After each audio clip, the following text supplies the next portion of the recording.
রায়হান সাহেব, জি। এতক্ষণ যা যা বললেন তা কি সত্যি আপনার মনের কথা? আমি মিথ্যা বলতে পারি না ম্যাডাম। ছোটবেলায় চেষ্টা করেছিলাম মিথ্যা শেখার, কিন্তু পারি নাই।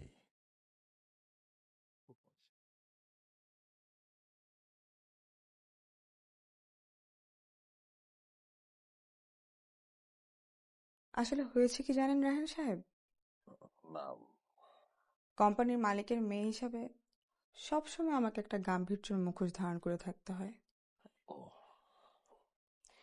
তাই ইচ্ছে হলেও সবার সাথে আমি সেভাবে মিশতে পারি না। জি। কিন্তু আমারও ইচ্ছা করে কেউ আমার রূপের প্রশংসা করুক, আমাকে ভালোবাসুক। কিন্তু আপনার মতো করে কেউ এভাবে বলার সাহস কখনো করেনি। Madam, thanks.